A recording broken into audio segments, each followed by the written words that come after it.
જ છે કે ધાર્મિક ટ્રસ્ટને બદનામ કરવા માટે આવા અનિષ્ટ તત્વો છેલ્લી કક્ષાએ જાય એની માટેની અમે આપ સૌના માધ્યમથી જણાવવા માંગીએ છીએ કે આપ પણ સરકારશ્રીને કહો અને તમારા માધ્યમથી કલમ ચલાવો, કારણ કે કલમ એ શસ્ત્રથી પણ મજબૂત તાકાત છે. તો આને ખબર પડે કે આવા ખોટા કામો કરવાથી ક્યાંય ટ્રસ્ટીપદ મળતું નથી. ખોટા કોઈના દુષ્પ્રચાર કરવા, કોઈની બદનામી કરવી, કોઈના ઘર સુધી જવું, આ બધું એને સોંપતું નથી. અમે એક ધાર્મિક સંસ્થામાં બેઠા છીએ એટલે અમારે ધર્મના નિયમ પ્રમાણે અને અમારા મા બાપે આવા સંસ્કાર નથી આપ્યા કે એના જેવું કંઈ બોલીએ. શ્રી મહુડી જૈન શ્વેતાંબર મૂર્તિપૂજક ટ્રસ્ટ મહુડી જૈન જગ વિખ્યાત તીર્થ છે, એની ફરિયાદ મહુડી ટ્રસ્ટ વિરુદ્ધ છે. ટ્રસ્ટમાં આમ ચાલે તેમ ચાલે ખોટી વાતો કરીને હવે તો ટ્રસ્ટ બંધ કરવાની અરજી આપવાની વાત કરી છે. હવે વિચાર કરો આ કેટલી હદે પહોંચ્યો. આજે સોનાની વાત છે એ શું છે હકીકત? એને બધી ઉપસાવેલી છે. સોનું તો બધું જ ત્યાં છે, બધા જ ભગવાનને અમુક ચડેલું છે, અમુક દાગીના બનેલા છે, બધું જ ત્યાં છે. ગમે ત્યારે તમારે બેલેન્સ શીટમાં જોવું હોય તો અત્યારે બેલેન્સ શીટ દેખાડી, બીજી બેલેન્સ શીટ જોવી તો એ સરકારના કાયદા મુજબ સીએ સર્ટિફાઈડ ઓડિટ રિપોર્ટ પ્રમાણે જ બધું થાય છે. અને આ એક દરેક સંસ્થામાં અમારી ત્યાં એક પણ રોકડાનો વ્યવહાર થતો નથી. ચાહે વેટ 5% હતો કે અત્યારે જીએસટી 18% હોય, પૂરેપૂરા પૈસા ભરીને જ પેમેન્ટ બિલ લેવાનું અને પૈસા ચૂકવવાનું. અમારી ઉપર એને એ તો વારે વારે કઈ ને કઈ પોલીસ સ્ટેશનમાં ફરિયાદ કરી આવે. કુલ ફરિયાદ એને એમ કે જે 20-25 બોલે છે, પણ 10-15 એને કઈ ફરિયાદ નાખી હશે. એમાંથી પોલીસ સ્ટેશને 10ના તો અમને 10-12ના તો એનઓસી દેખાડી દીધા છે, આપી દીધું છે એમને. બધું દફતરે થઈ યુઝ કરી, કઈ જ નથી એમાં એમ. ચેરિટી કમિશનર છેલ્લા ઓર્ડર આપવાના તબક્કામાં છે, પણ ચેરિટી કમિશનરને પણ એવું ગુંચો અને એને ફેરવવાની કોશિશ કરે છે. હવે એને એવી અરજી કરી છે કે અમને ગાંધીનગર ચેરિટી કમિશનમાં નથી જોઈતું, અમારો કેસ બીજે લઈ જાઓ જેથી લંબાય, અને જે બધાને દોષ જ આપે છે.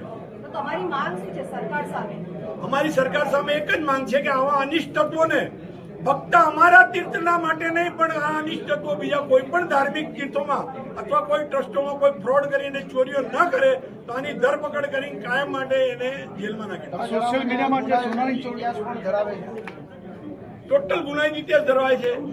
તમને દેખાડ્યો ને અમજીતભાઈ? હાજી, તમારી પાસે બધા પ્રૂફ છે, બધું છે, તો આટલા વર્ષ કેમ લાગ્યા? કેટલા વર્ષ? હમણાં તો એને ચાલુ કર્યું છે અને અમે બધા જ પ્રૂફ આપતા જ રહ્યા છીએ. પણ પેલો વિડીયો 2017 નો હતો.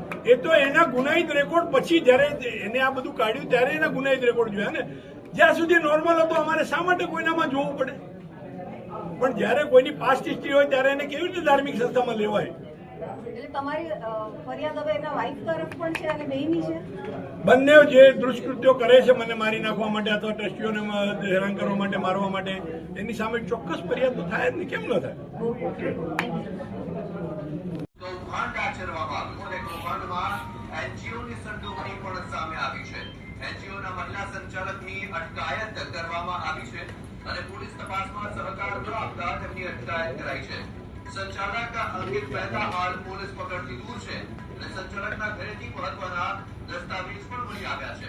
દસ્તાવેજોની સાથે એટીએમ કાર્ડ અને ચેકબુક પણ જપ્ત કરાયા છે અને હાલ પોલીસનું સર્ચ ઓપરેશન ચાલી રહ્યું છે. તો આ દ્રશ્યો આપ જોઈ શકો છો. નવસારીમાં 3 જિલ્લાની પોલીસ દ્વારા એક સાથે દરોડા પાડવામાં આવ્યા છે. ટીગરા નજીક ક્રિસ્ટલ લક્ઝરિયામાં. વધુ માહિતી આપશે અમારા સંવાદદાતા રાજન રાજપૂત. જે રાજન, 3 જિલ્લાની પોલીસ દ્વારા દરોડા પાડવામાં આવ્યા. દરોડાની પાછળનો મુખ્ય ઉદ્દેશ્ય શું હતો? શા માટે દરોડા પાડવાની જરૂર પડી અને શું કાર્યવાહી અત્યાર સુધીમાં કરાઈ છે?